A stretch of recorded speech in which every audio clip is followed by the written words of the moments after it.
Good evening.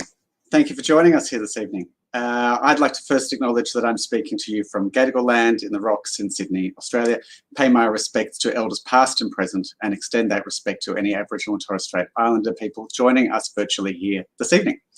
This land was and always will be Aboriginal land. My name is Chris Bendall. I'm the Director and CEO of Critical Stages Touring. We're Australia's national touring theatre company responsible for discovering and developing outstanding independent theatre for audiences right across the country, and especially heading to regional and remote parts of the country. We're also especially fond of supporting new Australian theatre and new Australian playwriting.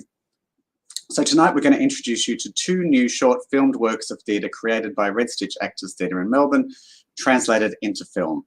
We've been working with Red Stitch Actors Theatre for a number of years now, producing tours of some outstanding new Australian plays: Jurassica by Dan Giovannoni, American Song by Joanna Murray Smith, and Lamb by Jane Bodie and Mark Seymour, which is currently touring and has its final performances in Brisbane at the QUT Gardens Theatre just next week. Red Stitch's famed Playlist Festival brings Melbourne's most exciting new and established writers together every year in a celebration of the wonders and possibilities of theatre. Writers are asked to craft a new work inspired by a song.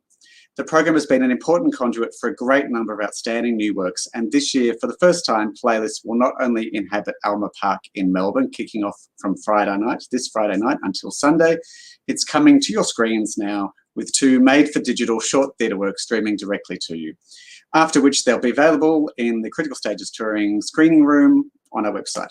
The CST Screening Room is our new online platform for digital and hybrid theatre. So tonight we're going to launch these two new works. Jonah and Sears meet the two writers behind the works, and you'll also get a chance to meet Ella Caldwell, the Artistic Director of Red Stitch Actors Theatre. Ella is a founding member of Red Stitch and has been Artistic Director of the company since July 2013. During this time, Ella has evolved and steered the company's new writing program, Inc., providing significant opportunities for the development and production of new writing. Most recently, she directed the critically acclaimed Australian premiere season of Ella Hickson's Oil, and previous work includes Joanna Murray Smith's Fury and co-directing the world premiere of Caleb Lewis's The Honeybees. Please make virtually very welcome Ella Caldwell. I am just so excited to be able to share these short films inspired by playlets with a broader audience, and I'm really grateful to Critical Stages for helping us, for building on our existing partnership and helping us provide work for artists during the very challenging year that was 2020. It's still challenging, let's face it, for our industry and for people all over the world. However, these films are an example of what many artists have done, which is really flex their ingenuity and creativity in new ways to find ways to continue to tell stories and let those stories find an audience. I'm really delighted to share the playlet films Sears and Jonah by Eric Gardner and Sears by Morgan Rose, both of which started as short plays inspired by a song at our Playlist event at Red Stitch, which we are currently in the process of readying our 2021 Playlist event right here in Alma Park, right next to our theatre. And that's on from the 25th to the 28th of this, 26th I should say, to the 28th of this month. That's going to be absolutely thrilling. It's over 3 performance nights. We've got 10 different playlets and musicians and extraordinary artists that have come together around the theme of tenderness this year. Morgan and Eric both wrote their short plays for the last playlist that we did in 2019, and the opportunity to find a way to reimagine these and to give artists work during the year in 2020 was really an extension of the relationship that Critical Stages has had with us at Red Stitch, which really began back in 2015 when Chris from Critical Stages saw Jurassica, and we talked about that, which is actually written by Dan Giovannoni, who is another playwright who we have worked with through our Inc. new writing program, which Morgan and Eric have both a part of and have had plays produced and programmed through. And Dan Giovannoni is also a writer that we will be working with on this year's playlist if you do manage to get along in Melbourne. So really our focus with Critical Stages has been sharing new Australian work that we've developed at Red Stitch out to a broader audience, and this is a really really important extension of that. We currently have a show on tour. It's almost finished its tour with Critical Stages, Lamb by Jane Bodie with songs by Mark Seymour, and that particular play began through Playlist. I introduced, the two of them sent Jane a song that Mark had written for the event, and she was inspired and wrote a short play, which then, when they met on the night and started talking about ideas, led to us commissioning the full play, which is on tour with Critical Stages, and which happily will also be available for audiences that can't access it in person through a streaming service that Critical Stages have set up. So look, I'm just so excited for you to watch these short films. Thank you to Morgan and Eric. You've written beautiful little stories here, and we're really excited for them to reach a broader audience and to live on after 2019's playlist. Enjoy. Thanks. Thanks, Ella. So now I'm very pleased to introduce you to Eric Gardner, the writer of Jonah, one of our two made-for-digital theatrical adaptations will premiere tonight. Eric is Melbourne-based. He's been writing professionally since 2015. His first full-length play, Bounty, premiered at the Melbourne Fringe, presented by Darebin Arts and directed by Tom Guttridge. He graduated from the Masters of Writing for Performance at the BCA, and he began his artistic career in student theatre at the University of Melbourne, co-writing and scoring productions for Union House Theatre. Previously, he's been an independent theatre producer, working in collaboration with companies like MTC, Melbourne Festival, Don't Look Away, and TheatreWorks, and he currently works at the VCA and Melbourne Conservatorium of Music. We're meeting Eric this evening from his home, I think, in Coburg. Is that right, Eric? Yes, welcome. Chris, good to be with you. Thank you. Thanks for joining us. Jonah is your work. It's directed by Ben Pfeiffer and features two really outstanding actors, Daniel Fredrickson and George Lingard. I found it also an absolute joy to watch, so congratulations. Do you want to talk to us a little bit about your inspiration for the work? Yeah, sure thing. So I previously in 2018, Ella had asked me to write something for Playlist, and I had turned in something that was quite cerebral and nonsensical about a graffiti artist working in a fake war zone. But Ella very reasonably had turned that one down. And so when the opportunity came up again in 2019, it was a really great chance for me to find a way of doing something that was a much happier marriage of the heart and the head, something that which could be a bit more focusing on the human and the personal, and something which could be a bit more deeply felt. So that was the underlying inspiration of the work. And my understanding is with Playlist that there's a song that you get inspired by that you include. What was your song?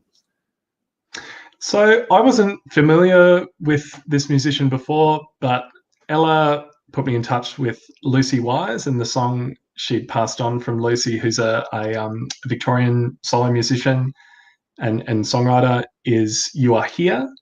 And, as someone who's always been really passionate about the incorporation of live music into live theatrical performance, this was just a really great opportunity to sort of write something which could really be in harmony with that kind of really devastating, quiet contemplation that the song offers. And when you watch the work, I think, and see how that translates in there within the filmed piece, I think it really does really accentuate and capture those sort of deeper emotions that are running beneath the surface and subtext of the work. So yeah, really, really loved seeing that initially incorporated into the live show, and then again here that the work that Tim Potter and Ben did, sort of directing to pull this together and incorporate that in a really nice, natural way, I think works really well.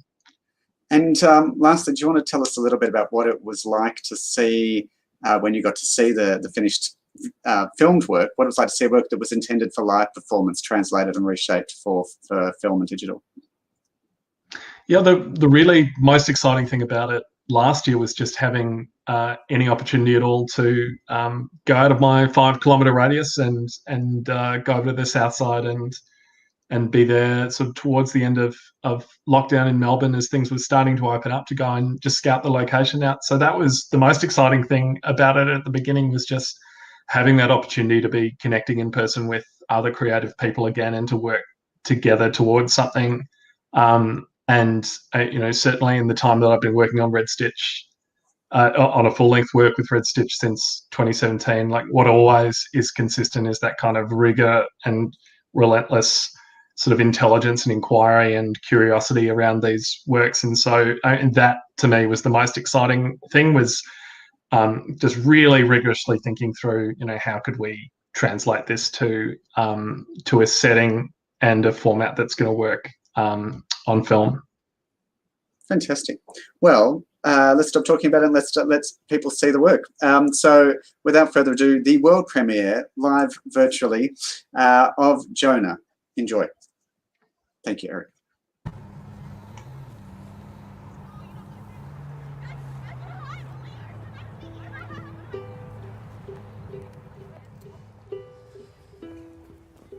I haven't seen him. Have you looked? I haven't got a response. Hey, so what's your limit? 3 days, maybe 4. Maybe I call him on the 3rd day. 3 days and my head goes to bad places. Because he's getting old, it's natural. I don't think Dad's old. I think he's sad. Okay, well, just go take your key and go check in. Why me?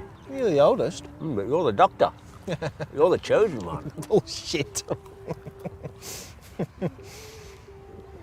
Old people have this smell, and Japanese have a word for it. It's Kerishu. Smartass. It smells like old packets of Savoys.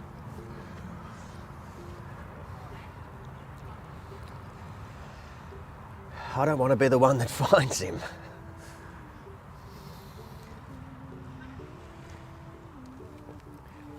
What's the name of that stuff, the preserving liquid? Formaldehyde. It's like the whole house is full of it. It's just like the air has been replaced with it.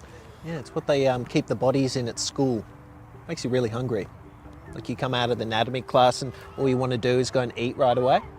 Formaldehyde makes you hungry. Yep. Is it the chemical itself, or is it the way that it reacts with the flesh? Is that what it is? No, it's chemical.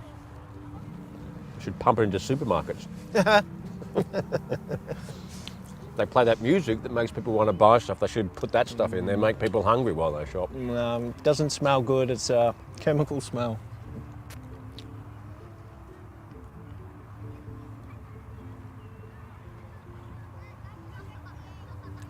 Is it poisonous? Like if I did pump it into the supermarket, would it make people sick? Yep. Okay. Well, thank you. You know you only get the one body for the whole semester. You got to make him last. Him? What's his name? I don't know. I don't know his real name. I call mine Barry. Sort of looks like a Barry.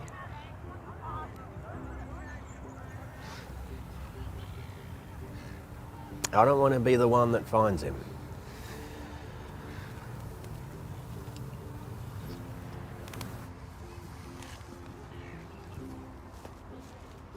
Do you know, like in primary school, when you go to drink from the bubbler and there's this fear that someone's going to smash the back of your head down onto the metal? That's what this feels like now. It feels like it's possible. Once it felt that way, I couldn't stop. I started writing his eulogy. Not like a focused or determined way or anything like that, because, like, you know, it's not about me. Yeah, I've just got this note on my phone when I'm on the tram and think of something good, I'll sort of, you know, add it in. So it's like there, the framework. You could get involved. could be a Google Doc. Collaborate, leave comments. We could sing a song. I mean, people like songs. We could do Father and Son, Cat Stevens. You would hate that. You'd hate that so much that would bring him back.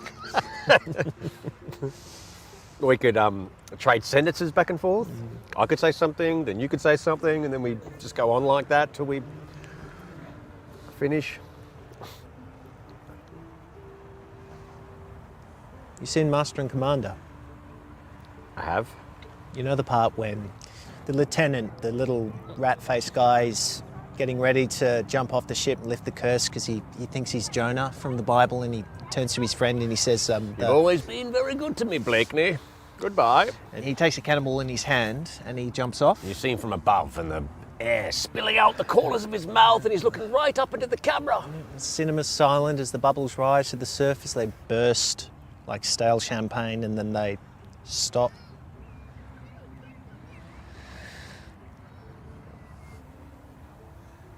My friend's mum, my friend from school, she taught Russell Crowe how to play violin for that film. Well, how to pretend to play it. 3 days. That's where my head goes. I see Dad standing on the ship. I see him pick up the cannonball in his hand, weighs it, thinks about drowning. And he just puts it back where it belongs.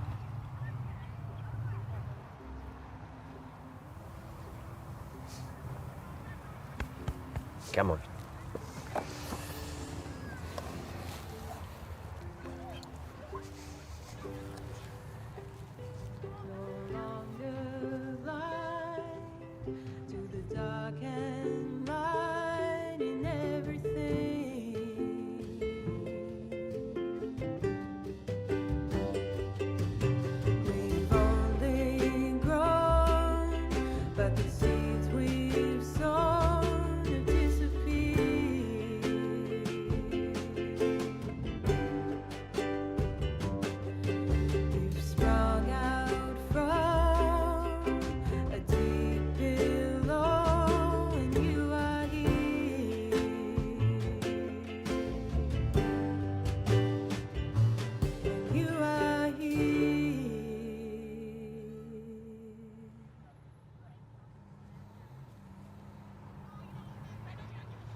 Well, thank you very much. I hope you all enjoyed Jonah. So now, next we have Sears.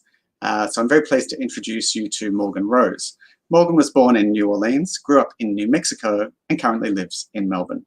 She's an internationally produced playwright and performance maker. You may know some of her brilliant works such as Virgins and Cowboys or Desert 6:29 p.m., which was played at Red Stitch a few years ago.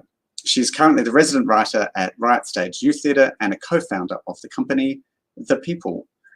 Welcome, Morgan. Hi, I'm Morgan. I am the writer of the short film Sears. So the piece was originally written for stage for Red Stitch Actor Theatre's event playlist, which happens every year, and they commission playwrights to create short works that are inspired by a song. So this work was inspired by the Saraband from Bach's Cello Suite No. 1 in G major.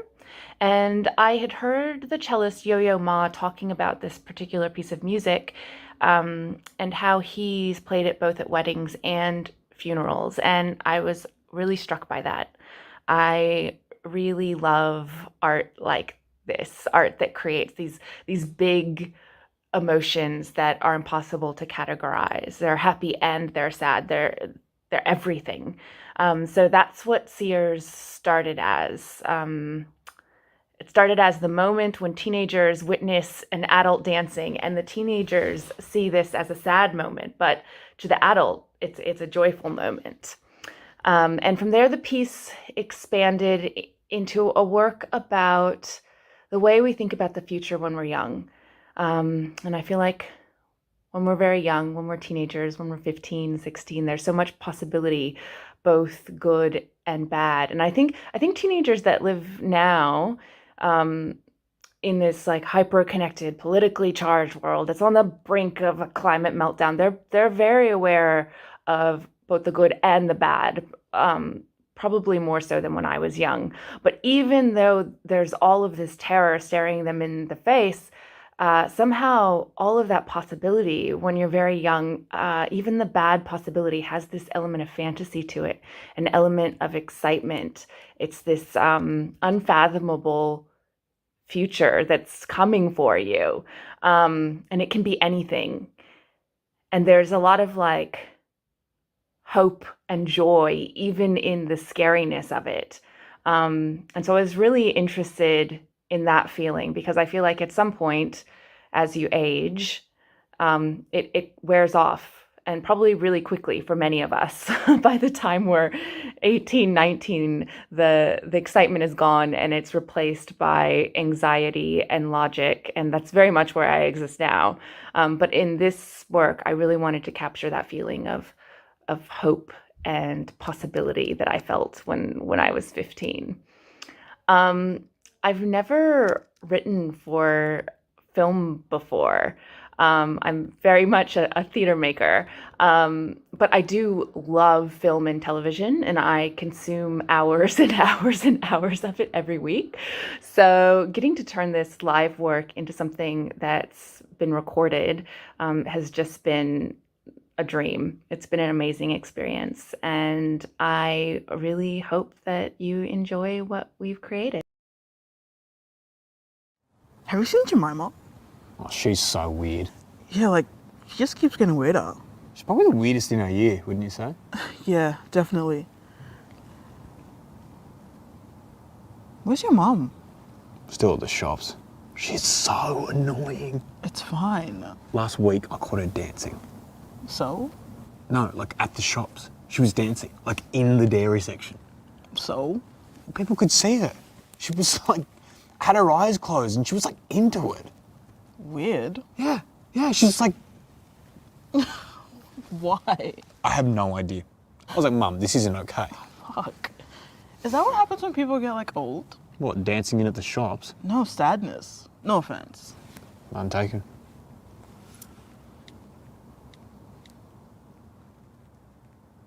I think I want to die in my early 30s. No. Yeah, I want to be. Like one of those people, it's a really beautiful wreck. Like always looking a little fucked up. Like always really sweaty all the time, and clothes like I just threw them on, and hair tangled, but somehow it works. I'm just like really, really attractive, even though I put in literally zero effort. I want to have sex with tons of people unsafely. And I want to try every drug. I know the lyrics to every song, and not have a social media account, but feature often on other people's social media accounts. I think this is achievable. Oh, thanks. Yeah, no problem. I want to have a house. And I want it to be all white. Like white walls, white floors, white couch. And I'll wear white. Mostly. Maybe beige sometimes. I'll paint my fingernails black. And I'll have the latest phone always. And I always answer on speakerphone so the whole world knows my business. Like, hey, what's up? Yeah, I just got the test results back. It's not good. And I'm not gonna drink. I'm gonna be straight edge, like Kendrick. And I'll have like 5 friends, and then we'll mostly just hang out at my house and watch TV and talk in our pajamas. And I'm not gonna have kids until I'm like 40. You're gonna be an old bum. Yeah, I don't wanna waste my youth on another person, you know? Totally. I'm probably just gonna be a year 6 teacher like Mom.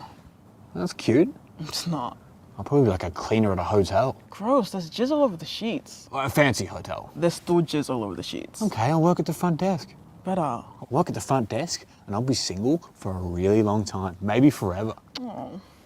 No, but I'm not sad about it because I'm gonna be like 70 years old at the club. No, don't be that guy. Yeah, I am. And I'm gonna like work out every day until the day I die.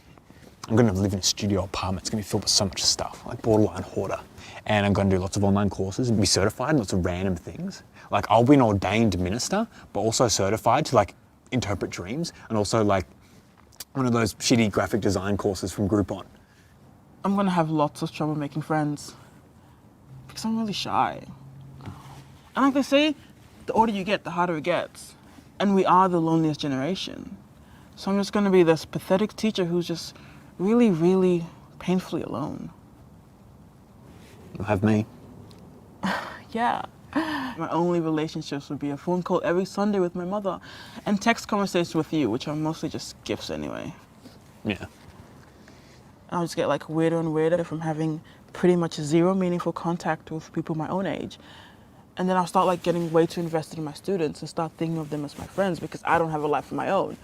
And I'll start sitting with them at lunch and start having real conversations about like my life and my problems and politics and stuff until I get like a warning from the school that I'm being like inappropriate. And then I'll go back home and then I'll cry and cry from loneliness and embarrassment. And then I'll try and call you, but you're not gonna respond. Because I'm at the club wasted from vodka Red Bulls on a Tuesday. Yes, and then I'm gonna briefly consider quitting and moving back in with my mother. But then I'm gonna be like, no, I'm getting my shit together. And I will. And we'll practice meditation techniques in class. And then we're gonna like plant a vegetable garden. And then outside of school, I'll take up kayaking. And then in a few years, I'll get this really cool award from the school for being a really good teacher, like Teacher of the Year or some shit. And it's literally just a piece of paper printed from the principal's inkjet printer. But I'm gonna get it laminated and I'm gonna hang it on my fridge forever. Until the war starts. Yes, and I'll have to leave everything behind. And I'll be in the middle of a vape break on the roof of the hotel, and I'll hear the planes. And I'll be at the school and have to protect the children. And I'll watch from the roof as a distant part of the city turns to soot. There'll be all these crying 11-year-olds around me. It won't even occur to me to run. I'll watch, almost calmly. Shock. Maybe, but it won't have been that big of a surprise. Not after the water shortage. And the earthquakes. And the forced contraception and birth ban. And so we will, all of us, the whole city, race to our homes and grab the bags we packed months ago, just in case, because they told us via text messages to be ready. And we'll try to get out, but it will be harder than we think. There'll be long lines and bad weather. I'll have my cat with me. You can have a cat? Yeah. Oh, what's its name? Maybe Pudding? I love that. They'll probably run away. Yeah, probably. And these people will have set up these secret camps in the mountains. And everyone's either like partying or crying at them. Yes, and we'll meet up at one. Yes, accidentally. Yes, because we haven't seen each other in person in years. Yes, and you're freaking out because you can't find pudding. Yeah, I'll be like, oh my God, I'm so worried. What's he gonna eat? I'll be like, he's a wild animal. He'll eat rats. Pull yourself together, man. You're turning into one of those animal people. And I'm like, you're right. What have I become? And the alarms will sound and we'll have to run for cover. And the earth will open up and swallow half the camp. It swallows your tent, but not mine. So we go back to it. And it's one of those ones that's big enough to stand up in. Yes, and I'll be like, wow, this is your tent? This is so nice. And I'll be like, do you want some tea? I'll be like, tea? I haven't had tea in months. Where'd you get tea? I have a box I save for special occasions. We will drink tea without sugar or milk. And we'll ignore the bombs in the distance. For years, ignore them. After a while, it becomes almost comforting. Someone's out there, they whisper. And we'll remember our childhood and be like... Everything was so simple back then. I used to watch 3 hours of Netflix a day and microwave my leftovers from Uber Eats. Not like now. We spend all day digging for edible roots. Kids these days, their brains are different. Not enough stimulation.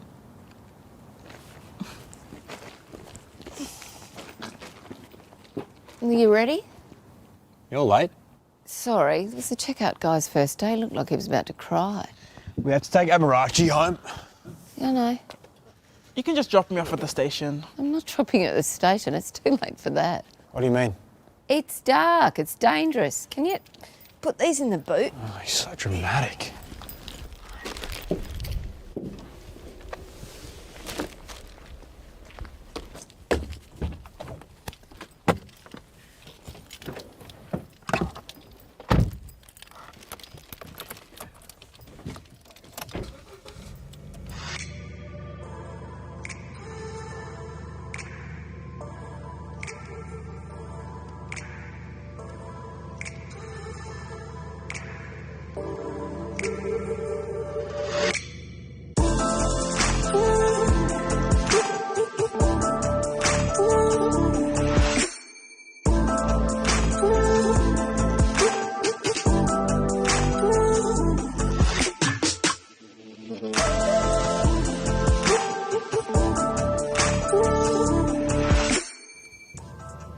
I want sushi for dinner.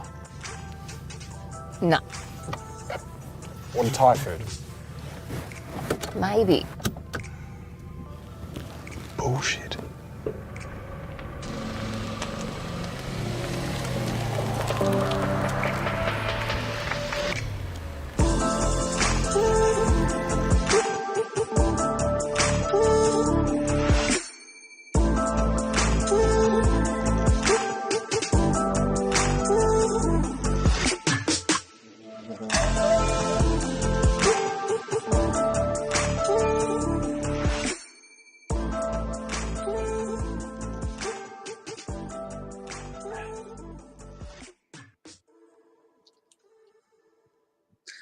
Well, thank you so much for joining us here this evening. I hope you enjoyed seeing these works as much as I did. You've been part of the world premiere of Jonah and Seers this evening. It's been so lovely to have you join us. Please extend a virtual round of applause to both Morgan Rose and Eric Gardner, and to each of the artists, the actors, singers, directors, editors, musicians, designers involved in bringing these works to you this evening. If you did enjoy these works, we would encourage you to donate to the two companies responsible for bringing these to you this evening. To do this, you can simply visit the support page on either criticalstages.com.au's website as below, or at redstitch.net to Red Stitch Actors Theatre. Your contributions will help both companies support new writing projects such as this, both live and digital. If you want to see this work again, or to tell your friends to catch it, you can head to our screening room at criticalstages.com.au/screening-room. You can join for free to access this work and our previous work, including Come to Where I Am Australia, the Rovers web series, and our indie theatre forums. And if you're watching from Brisbane, or can get to Brisbane, then you can head to see Lamb from Red Stitch Actors Theatre, that was mentioned a couple of times this evening, at the QT's Gardens Theatre next Tuesday and Wednesday. Lastly, Playlist. It's also live as well as online. To catch the live new works, you can go to the Alma Gardens in Melbourne from Friday until Sunday. Please do go and check out the new works being premiered here this weekend, and enjoy supporting the next great new Australian works in embryo form. Thank you to our key partner, the Australia Council, who helped deliver these digital projects, also to Creative Victoria, Create New South Wales and Russell Mills Foundation for their ongoing support of Critical Stages. Thanks to you, our audiences, and we'll see you again at our next live launch, or in person in a theatre very soon, I hope. Thank you and good night.